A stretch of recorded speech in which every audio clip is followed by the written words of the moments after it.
Hello viewers, welcome to our channel. నేను మీ చరణ్ పరిమి. పుష్ప సినిమాకి సంబంధించిన వివాదాలు రోజు రోజుకి పెరిగి పెద్దవవుతూ ఉన్నాయి. అసలు పుష్ప రూల్ అన్నారు, కానీ రూలింగ్ మాత్రం పుష్ప టీం మీదనే జరుగుతున్నట్టుంది. అసలు ఎవరు రూల్ చేస్తున్నారు, ఎవరి వల్ల ఈ ఇబ్బందులు ఎదుర్కొంటున్నారు అనేది మనం ఒకసారి గమనిద్దాం. పుష్పకి సంబంధించి మళ్ళీ కొత్త షెడ్యూల్ ఇస్తారు అనుకుంటే ఆ షెడ్యూల్ కూడా పోస్ట్ పోన్ అయిపోయింది. మరి ఎప్పుడు ఇస్తారో తెలియదు. మళ్ళీ షూటింగ్ స్టార్ట్ అవుతుందా లేదా అన్న డౌట్ కూడా ఉంది. ఎందుకంటే వివాదాలు ఆ స్థాయిలో ముదిరిపోయాయన్నమాట. అయితే ఇప్పటిదాకా మాట్లాడుకుంటుంది మనం డైరెక్టర్కి అలాగే హీరోకి మాత్రమే వివాదం ఉంది అని మనం అనుకుంటున్నాం. వీళ్ళకి మాత్రమే కాదు, వెనకాల మరికొంతమందికి కూడా వివాదాలు తలనొప్పులు ఉన్నాయి. సో అవేంటంటే, పుష్పకి సంబంధించి లాస్ట్ వీకే అనుకుంటా అల్లు అర్జున్ ఒక ఫారిన్ వెళ్ళాడు. అయితే ఆ వెళ్తున్న ఫొటోస్ కూడా వైరల్ అయ్యాయి ఎయిర్పోర్ట్ నుంచి, అలాగే ఫ్లైట్లో ఉన్నప్పటికీ కూడా. సో ఆయన గడ్డాన్ని దాదాపు తగ్గించేశాడనమాట బాగా. సో దాంతో గడ్డం తీసేశాడు.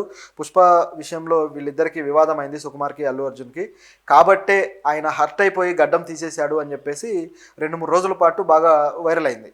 అలాగే సుకుమార్ కూడా అల్లు అర్జున్ విషయంలో బాగా హర్ట్ అయి ఉన్నాడు. ఎందుకంటే అల్లు అర్జున్ పొలిటికల్ స్టాండ్ ఈ విషయంలో కాస్త ఇబ్బందులు ఎదుర్కొని పుష్ప పోస్ట్పోన్ అవ్వడము, సో దీని మొత్తానికి కారణం అల్లు అర్జునే అనే భావనతోటి కాస్త సుకుమార్ కూడా కినుకు వహించాడు అనే వార్తలు వచ్చాయి. సో వీళ్ళిద్దరి మధ్య గొడవ వల్లే ఈ పుష్ప షూటింగ్ ఆగిపోయింది. మళ్ళీ కొత్త షెడ్యూల్ రాలేదు. ఒకవేళ వస్తే షూటింగ్ కంప్లీట్ అయిపోయేది అనే వాదన అయితే ఉంది. అయితే దీంట్లో నిజాలు మొన్నటిదాకా అయితే తెలియలేదు, కానీ తర్వాత వాళ్ళ టీం, అల్లు అర్జున్ టీం కూడా రియాక్ట్ అయ్యి వాళ్ళు ఏమన్నారంటే, సోషల్ మీడియా టీం, కేవలం సినిమా షూటింగ్ కొద్దిగా షెడ్యూల్ గ్యాప్ ఉంది కాబట్టి మేము అల్లు అర్జున్ గడ్డం తగ్గించాడు, మళ్ళీ షెడ్యూల్ స్టార్ట్ అయ్యే లోపు ఆ గడ్డం వచ్చేస్తుంది అని చెప్పేసి ఆ టీం చెప్పారు. అయితే ఈలోపే జరగాల్సిన డ్యామేజ్ జరిగిపోయింది. 2 రోజుల పాటు ఖాళీగా ఉండే తర్వాత రియాక్ట్ అయ్యేసరికి అది వర్కౌట్ అవ్వలేదు. జనాలు అయితే ముందు ఏదైతే నమ్మారో వాళ్ళిద్దరి మీద వివాదం, అదే నమ్ముతూ వచ్చారు. అయితే దీనికి సంబంధించి కాస్త డీప్గా మాట్లాడుకుంటే, పుష్ప వివాదంలో మరికొన్ని విషయాలు తెలుస్తూ వస్తున్నాయన్నమాట. పుష్ప టీం కొంతమంది ఆ ఇంటర్నల్ సర్కిల్లో షేర్ చేసుకున్న విషయాలు ఇప్పుడు మన దాకా వచ్చాయి. సో మనం అవి మాట్లాడదాం. అదేంటంటే, మొదట్లో పుష్ప సినిమా రిలీజ్ ఎందుకు పోస్ట్పోన్ చేశారు అనే టాపిక్ వచ్చినప్పుడు కేవలం షూటింగే కాదు, ఎప్పుడైతే అల్లు అర్జున్ గారు ఇట్లా పొలిటికల్ స్టాండ్ జగన్ పార్టీ వైపు తీసుకొని ఒక వ్యక్తికి ప్రచారం చేశాడు, ఆయన పర్సనల్గా ఇది నాకు కేవలం ఒక వ్యక్తి మీద మాత్రమే నేను చూపిస్తున్న కన్సర్న్ అని చెప్పినా సరే, అది ఆయన ఒక పార్టీ స్టాండ్కి సింబల్గా మారిపోతుంది. రాజకీయాలు అంటే ఏదైనా అంతే కదా. ఒక వ్యక్తికి మనం మద్దతు తెలియజేస్తున్నామంటే ఆ వ్యక్తి నమ్మిన, ఆ పార్టీలో ఉన్న, ఆ పార్టీకి సంబంధించిన సిద్ధాంతాలకి, మేనిఫెస్టోకి ప్రతి దాన్ని సమర్థించినట్టే. ఊరికే పైన డైలాగులు అంటే సరిపోదన్నమాట. సో ఆ విధంగా దాన్ని సమర్థించినట్లు అయిపోయి, ఎవరైతే వ్యతిరేక వర్గం ఆల్రెడీ ప్రతిపక్షంలో ఉండి ఆ టైంలో గట్టిగా పోరాడుతూ వస్తున్నారో జగన్ విషయంలో, ఆ పవన్ కళ్యాణ్ గారు, జనసేన, టీడీపీ, వీళ్ళంతా కూడా దీనికి కాస్త ఇబ్బంది పడ్డారు. ఎందుకు అల్లు అర్జున్ ఇలా చేస్తున్నాడు, మెగా ఫ్యామిలీ హీరోలంతా ఏమో జనసేన దగ్గరకు వచ్చేసి పార్టీకి ప్రచారం చేయడము, పవన్ కళ్యాణ్ని బాగా ప్రజల్లోకి తీసుకెళ్ళడానికి ప్రయత్నించడం, ఇదంతా చేశారు. కానీ అల్లు అర్జున్ మాత్రం కనీసం పవన్ కళ్యాణ్ దగ్గరకు వచ్చి అక్కడ చేశాడు, కనీసం పవన్ కళ్యాణ్ గెలుపు గురించి కూడా ఆయన ఏ ప్రయత్నం చేసినట్టుగా లేదు. సరే, వాళ్ళ మధ్య ఏదో చిన్నపాటి గ్యాప్ ఉంది అనుకుంటే ఉండొచ్చు, సరే అది అలా ఉండిపోయింది. కానీ ఆ గ్యాప్ని అనవసరంగా ఆయన పెద్ద చేసుకున్నట్టుగా కనిపిస్తుంది. ఎలా అంటే, పవన్ కళ్యాణ్కి ఆయన తర్వాత మళ్ళీ ట్విట్టర్లో కంగ్రాట్స్ చెప్పాడు. అది 10% సీట్లన్నీ గెలిచిన తర్వాత అదంతా ఏదో మామూలుగా ఒక ప్రొఫెషనల్గా, సోఫిస్టికేటెడ్గా జరిగిపోయినట్టుగా కనపడింది.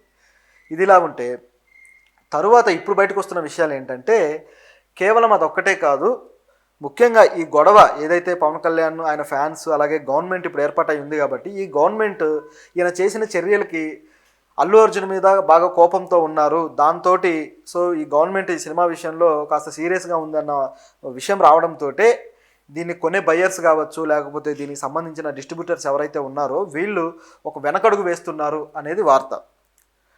దీంతోపాటు మరొకటి ఏంటంటే, పవన్ కళ్యాణ్ ఇక అల్లు అర్జున్ని టార్గెట్ చేసే అవకాశం కూడా ఉంది తన గవర్నమెంట్ పవర్ తోటి అని అయితే వాదన వస్తుంది. అల్లు అర్జున్ కానీ పవన్ కళ్యాణ్ దగ్గరికి వెళ్ళి ఎక్స్క్యూజ్ అడిగితే ఖచ్చితంగా పవన్ కళ్యాణ్ యాక్సెప్ట్ చేస్తాడు. ఎందుకంటే పవన్ కళ్యాణ్ ఇలాంటి కక్షపూరిత పద్ధతుల్లో వెళ్ళే వ్యక్తి కాదు అని చెప్పి కూడా కొన్ని వినపడుతూ ఉన్నాయన్నమాట. అది నిజమే. ఎందుకంటే ఈ విధంగా వెళ్ళొచ్చు కదా అని చెప్పేసి ప్రొడ్యూసర్స్ వైపు నుంచే అల్లు అర్జున్కి ఒత్తిడి వస్తుంది. పవన్ కళ్యాణ్ దగ్గరికి వెళ్ళి క్షమాపణ చెప్పండి అని చెప్పేసి అల్లు అర్జున్ కావచ్చు, అలాగే సుకుమార్ కావచ్చు, వీళ్ళు ఆయన ఒత్తిడి చేస్తున్నారు. ఆ ఒత్తిడికి అల్లు అర్జున్కి చిరాకేసి నేను అలా వెళ్ళను అని చెప్పేసి తాను ఈగోకి తీసుకొని ఈ షూటింగ్ ఆపడానికి కారణమయ్యాడు అనేది ఇప్పుడున్న ఇంటర్నల్ వార్త అనమాట. అంటే ఒత్తిడి చేయడంలో కూడా తప్పులేదు. వాళ్ళు డబ్బులు పెట్టారు, ఎంతో కష్టపడి సినిమా నిర్మించారు. సో వాళ్ళకి ఆ బాధ్యత ఉంటుంది. సో ఏదో ఒక చర్య వల్ల మొత్తం సినిమాకే డ్యామేజ్ జరిగితే ఆ సినిమాకి పనిచేసిన వాళ్ళు కావచ్చు, ఆ ప్రొడ్యూసర్స్ కావచ్చు, అందరికీ ఇబ్బందే. ఆ హీరో గ్రాఫిక్ కూడా ఇబ్బందే. ఈ సినిమాకి జాతీయ స్థాయిలో మార్కెట్ అయ్యే అవకాశం ఉంది. దీంతో అల్లు అర్జున్ బాలీవుడ్లో కూడా తన పాగా వేసే అవకాశం గట్టిగా ఉంది. ఆల్రెడీ పుష్పతో ఒక ఇమేజ్ అయితే తెచ్చుకున్నాడు. ఇది కానీ బాలీవుడ్లో గట్టిగా హిట్ అయితే ఇక పూర్తి స్థాయిలో ప్రభాస్ ఏ విధంగా అయితే ఆల్ ఇండియా లెవెల్ స్టార్ అయ్యాడో అదేవిధంగా అల్లు అర్జున్ కూడా అయ్యే అవకాశం ఉంది. మరి ఎందుకు ఆ అవకాశాన్ని చేజేతులా కాలదనుకుంటున్నాడు అనేది మరో ప్రశ్న. ఇవన్నీ ఒకవైపు ఉంటే ఇంకొకటి బయలుదేరింది. ఏంటంటే ఈ సినిమాలో విలన్గా చేసిన ఫహాద్ ఫాజిల్ మలయాళ నటుడు. వాళ్ళ భాషలో ఆయన హీరోగా చేస్తూ ఉన్నా పక్క భాషల్లో మాత్రం విలన్గాను ఒక మంచి రోల్స్ ఉంటే చేస్తాడు. అద్భుతంగా పుష్ప సినిమాలో చాలా తక్కువ టైంలో ఉన్నా సరే తను ఉన్న తక్కువ టైంలో కూడా అద్భుతమైన మార్క్ వేశాడు. నిజం చెప్పాలంటే హీరోని కూడా మరిపించాడు. అంత అద్భుతమైన నటన చేయగలిగే కెపాసిటీ ఉన్నవాడు. కాబట్టే వెతికి ఆయన తీసుకొని వచ్చారు. సో షకావత్ పాత్రలో చాలా బాగా చేసి మెప్పించి దీంట్లో పుష్ప సెకండ్ పార్ట్లో ఆయనకి చాలా ఎక్కువ డ్యూరేషన్ ఉన్న రోల్ ఇచ్చారు. సో ఆ రోల్లో ఆయన బాగానే పర్ఫామ్ చేస్తూ వస్తున్నాడు. చాలా రోజులుగా షూటింగ్లో పాల్గొంటూ ఉన్నాడు. దాదాపు సంవత్సరం నుంచి జరుగుతూనే ఉంది. అయితే ఇప్పుడు ఈ పోస్ట్ పోన్ల వల్ల ఈయన డేట్స్కి ఇబ్బంది వచ్చింది.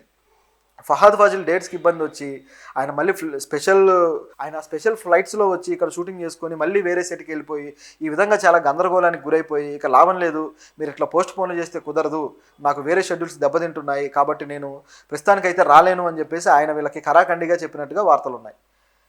సో మెయిన్ విలన్ ఈ విధంగా చెప్పాడంటే ఇక సినిమా పరిస్థితి ఏంటి అనే డౌట్ అయితే క్రియేట్ అవుతుంది. నిజానికి ఆయన పార్ట్ దాదాపు కంప్లీట్ అయినట్టుగానే ఉంది. ఎందుకంటే చాలా రోజులుగా షూటింగ్ జరుగుతూ ఉంది ఆయనది. సో నాకు తెలిసి ఇంకా కొద్దో గొప్ప ఒక 10% ఏమో ఉండుండొచ్చు. అన్నీ సెటరేట్ అయిపోయి ఈ పవన్ కళ్యాణ్ అల్లు అర్జున్ కలిసి ఏదైనా చిన్న మీటో లేకపోతే ఒక చిన్న జెస్చర్ వాళ్ళ అనుబంధానికి సంబంధించి ఏదైనా బయటకు వస్తే తప్ప ఇవన్నీ కూడా సమసిపోవు. ఇది ఇలాగే కొనసాగుతూ పోతే ఏమవుతుందంటే ఇక సినిమా ఇబ్బందులు ఎదుర్కొంటుంది. అయితే ఆల్రెడీ మరో రిలీజ్ డేట్ కూడా ప్రకటించారు కాబట్టి డిసెంబర్కి ఎప్పుడు రావచ్చని అన్నారు కాబట్టి ఈలోపు ఇవన్నీ సర్దుమణిగే పరిస్థితి అయితే ఉంటుంది. ఎందుకంటే ప్రభుత్వం కూడా వాళ్ళు సీరియస్గా పనిచేసుకుంటూ వెళ్తున్నారు. సో ఇవన్నీ కూడా సినిమాకి సంబంధించి కొన్ని మంచి పనులు చేయాలనే ఆలోచన కూడా ఆ ప్రభుత్వానికి ఉంది కాబట్టి ఆ మంచి పనుల్లో ఇది కూడా ఒకటి భాగం అవుతుంది. ఆ విధంగా అల్లు అర్జున్కి అయితే ఇలా సమస్యలు ఎదుర్కొంటున్నాడు. సుకుమార్ మీద కాస్త కినుక వహించాడు. సుకుమార్ కూడా అల్లు అర్జున్ మీద కోపంతో ఉన్నాడు అనేది వార్త. ఎప్పుడు బయటకు వస్తుంది, ఫ్యాన్స్ని అలరిస్తుంది అనేది చూడాలి.